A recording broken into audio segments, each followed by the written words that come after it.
It actually vibrates pain out of your body. When I first learned about the sound bowls, I used to go to this one once a month, these 3 women at this big karate studio. There were 50 people laying by each other with 3 women playing 3 bowls. And I had just started doing massage, so my forearms were really, they hurt a lot, and my hands hurt just a little bit. But anyway, so I'd go and I'd lay there, and my elbows would start to hurt, like really bad, very intense pain, and then it would go away. Oh, wow. And then after the hour was up, my arms felt so much better.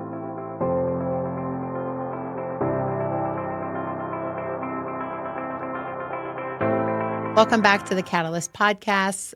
Thank you so much for joining in for this season. This is my last guest episode of my first season, and I'm so honored to have Mona from Magnificent Hands. We're going to talk about the importance of wellness and how important it is to take time for yourself. We're going to learn about all things yoga, salt room, craniosacral massage, and just really making sure you take care of yourself. Thank you for coming in. Oh, thank you Are you for excited having to be me. here? Yes, this is my first official podcast. Oh my gosh, and another podcast cherry I get to pop. Yeah.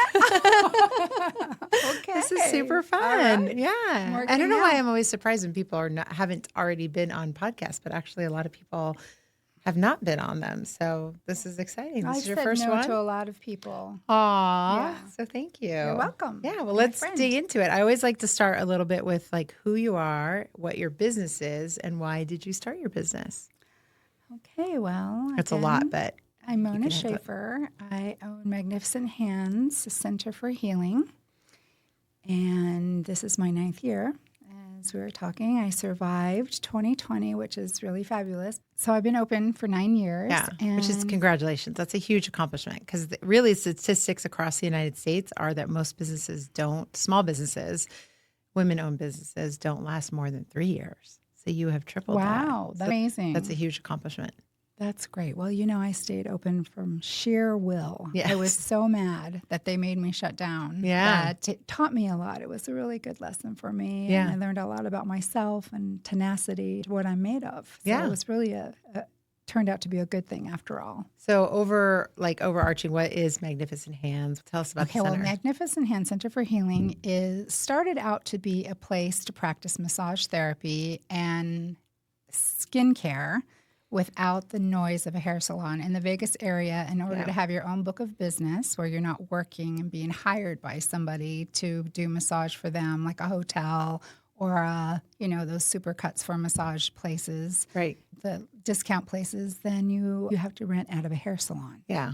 That's the zoning. So after 3 years of renting in a hair salon, I figured that, well, gosh, just for a little bit more money, I can open a space of my own. I had a real estate license from 1990 to 98, and so I knew about commercial real estate. I knew I had a flavor, and I knew I could do it. So I found a place that allowed me to open, and I got the massage establishment license, which was a big deal, and the cosmetology license. And in order to go into this space, I had to have a fitness center. So it turned into this something that more than I thought, where I just wanted to have a space for estheticians and massage therapists. And it ended up being a center for healing. Yeah. And that's what it is. So we have yoga, massage, meditation. I love it. I'm a craniosacral therapist. I'm a licensed massage therapist, but I specialize in craniosacral therapy, which is calming of the central nervous system. It's used for traumatic brain injury. Yes. And any kind of healing where I get a lot of people with diagnoses of Guillain-Barré syndrome, Lyme disease, diagnoses like, I can't think of the other one, fibromyalgia. Yeah. And I end up helping these people. And the goal is to help you live a healthier life and not have to come back. Right. But that's what Magnificent Hands evolved to be. Yeah. And it's really is just because I've been there, and it's a calming, beautiful center where I've had a couple of different treatments. I don't think you mentioned your salt cave. Oh, I didn't. Because that's There's beautiful. Because I've gone there with a couple of different friends. I think I've been there 2 or 3 times where you've done the sound bowls in the salt cave, which is so relaxing and recentering, which I really appreciate. I've had a craniosacral treatment, which is awesome. I've had friends who've done yoga there. So it's really just more than just a therapy center or a yoga. It's all things in one, which not a lot of people have been able to accomplish that, right? People go to yoga for yoga or go here for this. You've made it this beautiful Zen space, which is really an accomplishment, I think. Well, thank a testament you. to like who you are as a person too. So, what do you hope people leave there feeling? Like, what do you hope is like, I guess, the transcending message when people come to your center? The level of calmness, the body heals when it's at peace. Yeah. And in our day-to-day lives, we're so busy rushing here and there. Yeah. Moms picking up the kids, going to work, dads, the same thing. Yeah, business owners. Business owners, all, across the board. And we address the whole body. So we are a non-medical, holistic healing center where you can go and find peace. Yeah. So we have memberships, and our memberships, I'm rolling out a new membership of a VIP. So for a certain price, you can get like a couple of massages or craniosacral massage, salt room treatment, yoga, and meditation, all in a monthly package where you are committed to yourself. So I want people to be able to commit to themselves that this is where I'm going to go to relax, to heal, to truly heal, to calm the body down, to calm down the nervous system. Right. And it's lasting. Yeah. It's lasting when you approach it that way. Yes. Well, I love it because on another, I do a couple solo episodes on the podcast, and one of them I talk about wellness because I think there's this sort of broad stroke, like wellness has to mean one thing to all people, right? And, a lot of times it's like, oh, you have to do yoga in order to feel well, or you have to do this to feel well. And that's not always, it's not a one size fits all thing. And that's what I love about kind of talking with you is that maybe craniosacral is for you. Maybe the salt room is for you. Because I think as a woman business owner or just a woman, you have to find what fits you. Yes.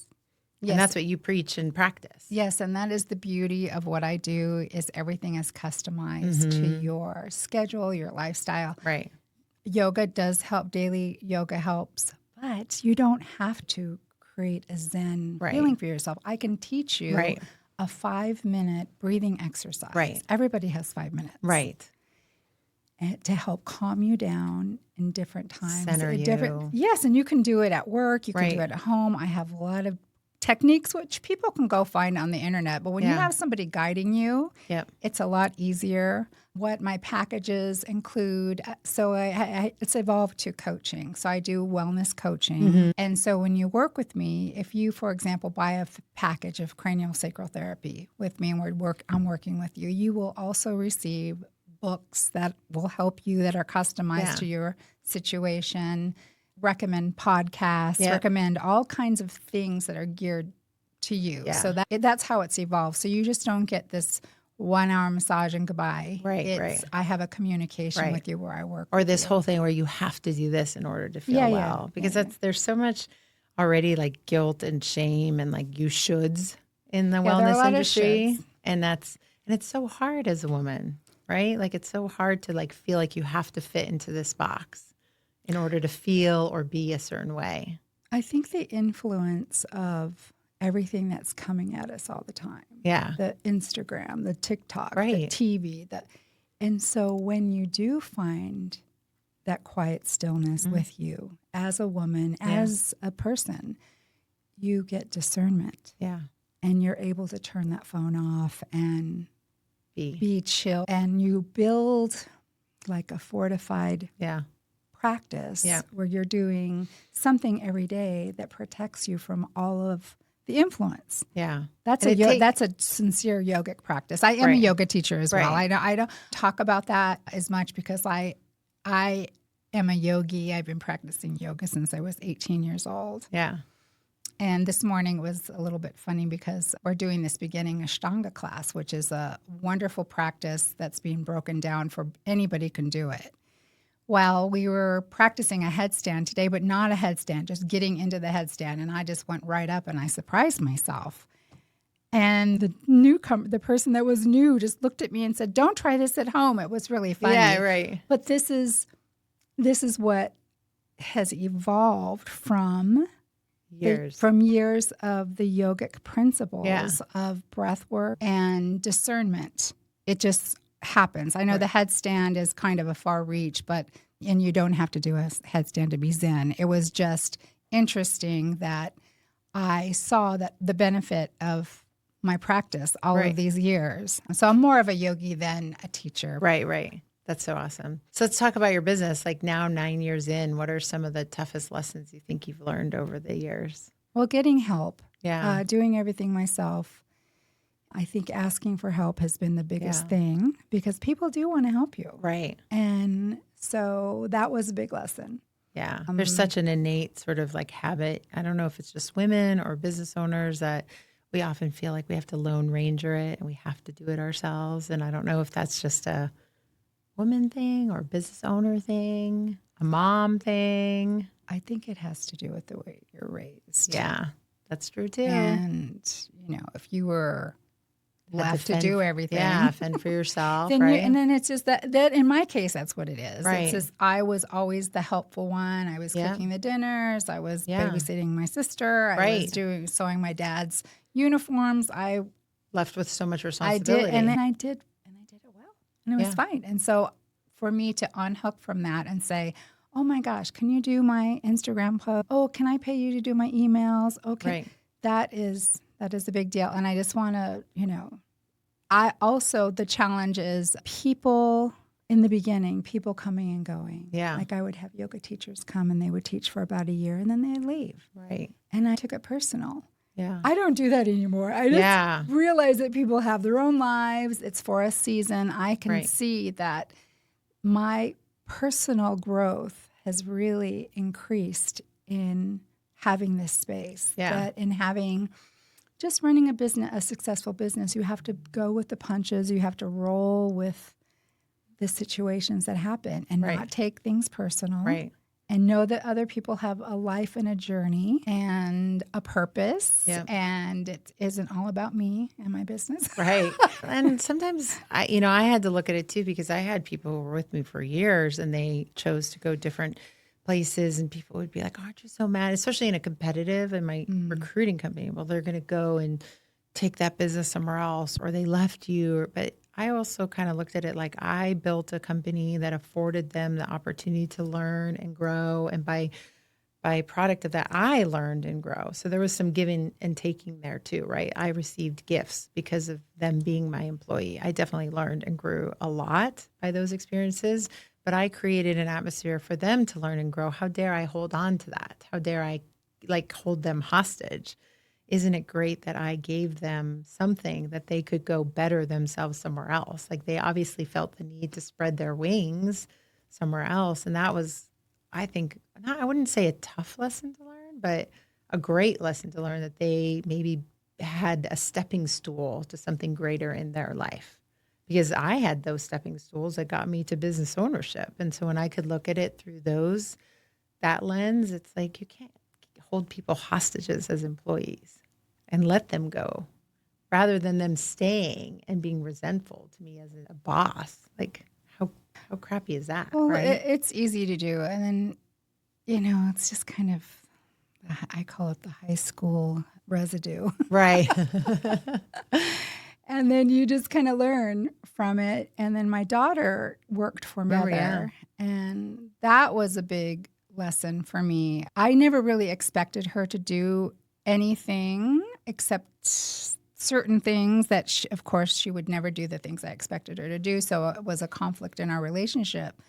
But even that has evolved. She's come and gone because she's also a healer. Right. And now, because I have completely allowed her space and no expectations, then it helps me with my employees too. There are guidelines and these are the rules, but if you don't want to do these things, then you don't have to be here, and it's really okay. I'll find somebody who does. Yeah. And right now, I have the most amazing yoga teachers. I have 3 incredible teachers. I have 2 amazing massage therapists that work for me because I have, this is a big facility. It's 2,300 square feet. It was designed for renters that I would have people rent for me. Right. And at one time, there were 7 people renting. And I had to work out of the salt cave because I didn't have any more space. It was wonderful. And then after COVID, I was very selective about who I have. Now I have one renter. I have 3 rooms available. And now we're doing facials and we're doing massage. So I have this network where it's free flowing and you schedule these appointments. And there are people that want to be there. Yeah. And that energy is totally different. I have one teacher that comes from all the way from Summerlin, and usually that's a bad sign because we're near Henderson, not quite. She says, I don't care. I love coming here. I feel like I'm going to India. She said, I just love to be here. She's one of the teachers. Anyway, and she's a singer. She's a songwriter. She performs all over Las Vegas. Yeah. And she comes and teaches yoga at my little space. It's wonderful. Love that. Yeah. That's so great. And so what would you say are maybe the biggest joy of business ownership? Watching people heal. Yeah. God, I'm going to start crying. I know. We have tissue. It's because happened before. I see it. I see the light come on, and I see people letting go of their old ideas of what the labels that have been put on them from the healthcare industry and just different things. There's so much labeling, and when they release the label and learn that their body does heal itself under the right conditions, and they can take that. I teach them to take that with them. Yeah. That's the most rewarding thing is the healing aspect of it. That's so amazing. It keeps me going. Yeah, that's so awesome. I love that. It is pretty awesome. And I had never heard of craniosacral, but you can feel like when it's being practiced on you, like the energy that flows through. And I do believe in energy and all of that type of work. So like the vibration, and it's a treat to have that done on you and to be able to be still for like a minute. And you know how busy my life is. And I treated myself for my birthday. So that was nice to be able to like have that, hour or so. I don't even know how long I was there. It was a little over an hour. I was thinking it was a little over an hour that I was there to just be like, okay, I just want to like relax and just be with my body for a moment, because we don't often get that time as business owners to do that. That's the beauty of the craniosacral therapy too, is it's this light touch on the body where you think, oh, this isn't doing anything. And the next thing you know, you're snoring. Yeah. And it's so relaxing. It's relaxing, and it also connects you to yourself. Right. And then the benefits of the salt cave too. Like I didn't know that much about that, but tell us a little bit, like, why is it so important to get that? Well, we do. So first of all, it's a cozy little tiny salt cave, and it's very intimate. And we have about 2,000 pounds of salt bricks on the wall. And so just because of that, it creates an atmosphere of healing. It replicates nature. So it's like sitting outside in the grass or sitting under a tree. So just sitting in that environment is going to be helpful. But when you do the halo therapy, which is the grind, we have a little mill outside. It's called a halo generator, and it grinds the salt and it blows it in the room. And when you breathe in the salt, it clears sinuses, detoxes your lungs. And so you're getting a breathing treatment. But it's, just breathing the salts, there's no side effects. Right. With the halo therapy machine, when I bought it, it had this release of liability. And I thought, I'm not making anybody sign this. Breathing salt is not going to hurt anybody. Right. It's so fine and it's so minimal, and it heals the skin if you have skin conditions. But that little room has a very high ceiling. So when we do sound bowl meditations, I was going to ask you about sound bowls next. I don't turn the machine on. I used to turn the machine on, but it's kind of loud because it's a grinder. And now I just turn it off. And what happens is the vibration from the bowls and the sound brings the particles off of the wall. Now we have 9 years of salt on the walls, and it just suddenly lands on everybody, and they get to inhale it. Yeah. So it's really fantastic how we don't really need to turn that on anymore. And the benefits of a sound bowl. It's all vibration. Yeah. So the vibration, so if you just touch your throat while you're talking, you feel vibration. Yeah. So that just should be an indicator of how connected we are to vibration. Right. Everything vibrates. So when our cells in our body we're mostly water, so we're about 70% water. And so when you vibrate, the sound bowls have a vibration to them that we can't see. We can hear them. We can't see microwaves. We can't see radio waves, but they're obviously there. So what happens with the sound is the vibration goes through, penetrates the cells of your body and creates order out of disorder. Yeah. So where things are all fragmented and you're feeling all, exacerbated, you come into the vibration of the sound bowls and they just kind of put everything back together, and then you feel so fantastic. Yeah. You can fall asleep. It actually vibrates pain out of your body. When I first learned about the sound bowls, I used to go to this one once a month, these 3 women at this big karate studio. There were 50 people laying by each other with 3 women playing 3 bowls. And I had just started doing massage, so my forearms were really, they hurt a lot, and my hands hurt just a little bit. But anyway, so I'd go and I'd lay there. And my elbows would start to hurt, like really bad, very intense pain. And then it would go away. Oh, wow. And then after the hour was up, my arms felt so much better. And it was something that I realized intuitively that this was healing me and helping my practice. Right. So even if you don't do anything physical, if you're just sitting in a chair all day long at work and you're in front of the computer, it's causing stress in your body. Oh, yeah. And so the sound bowls will help you, even if you're not a physical, use your body for your job. So if people have not had any experience with massage, yoga, sound, salt, craniosacral, like where do you suggest someone even just start? We just started these community sound bowl at the center once a month. Okay. So it's a donation-based suggested $20 drop-in where you just come in with your yoga mat and your blankets. We have blankets and yoga mats too, but if you want to use your own, and you just come and lay on the floor. And that's cool. And we play the bowls. Not only do we do the bowls, well, I do the class. The bowls, we have a gong. We have the sound machine. It's not a machine. It's called a sound disc, and it sounds like the ocean. We have chimes. We have a bell that one of the monks gave to me. We had the Dalai Lama monks in December. They created a healing sand mandala, the medicine Buddha. It was just a wholly random thing. But anyway, we have all of these wonderful tools.